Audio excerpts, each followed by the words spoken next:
Pilipinas nandito sa Pacific Ring of Fire. Asahan po natin yung pagputok ng bulkan at mga paglindol. Bakit po ba kulang na kulang pa rin sa kaalaman ang mas maraming mga tao kaysa sa mga hindi? Maraming nabubuong tao dito sa ating bansa. Napakabilis ng paglaganap ng mga kabataan dito sa atin. At minsan ang kaalaman ay nakukuha din sa eksperyensya ng mga tao. Kaya napakaraming bata sa ngayon ang hindi nakaranas ng malakas na paglindol. Pero ang paghanda sa mga trahedya na madalang mangyari ay hindi lamang tamang edukasyon, tamang pag-implementa ng mga nalalaman. Ang ika nga sa mga lectures na binibigay ko, knowledge is important, but unless knowledge is turned into action, baliwala yan. So, para magamit yung kaalaman at para maging chismis yung kaalaman natin, gawin nating pang-araw-araw na practice yung disaster risk reduction.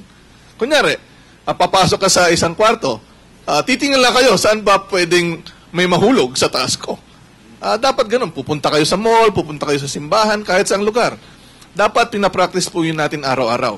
Pero syempre, pagdating ng kaalaman, hindi lang dapat sa school education yan. Kasi marami din ring matanda sa atin na hindi nakaranas ng makabagong pagpapaunawa ng mga posibleng mga panganib. Kaya dapat matulungan yung ating mga nanay at tatay, yung ating mga lolo at lola, hindi lang sa eskwelahan, sa media, sa mga non-government organizations, of course, sa empleyado ng gobyerno within the government. So, marami pong dapat gawin, but if we can start early on, maliit pa lang yung mga bata ay meron ng kaalaman. Pag tumanda na sila, hindi na natin problema. Naghahabol tayo ngayon. Sa disaster preparedness, hindi lang hinahanapan ng paghahanda ang gobyerno, kundi tayong lahat, pati ang pribadong sektor. At ito po yung pagkakataon, ito po yung panahon na kailangan na naghahanda. Parang langgam, habang walang dilubyo, walang bagyo, Ipon ng pagkain. Ipon ng pagkain.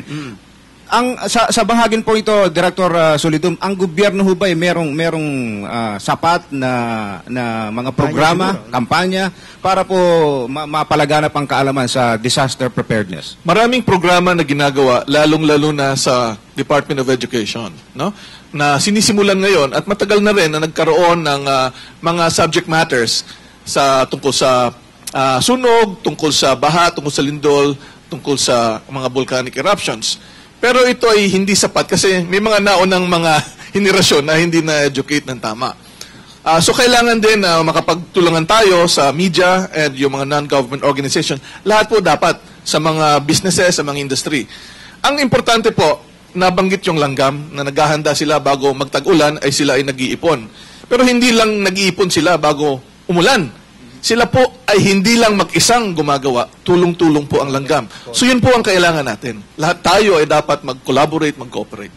May mga binanggit din tayo dun sa mga programa ng pangkaalaman para sa mga kababayan natin. Yung iba rito kasing knowledge about saving lives or even keeping safe, no?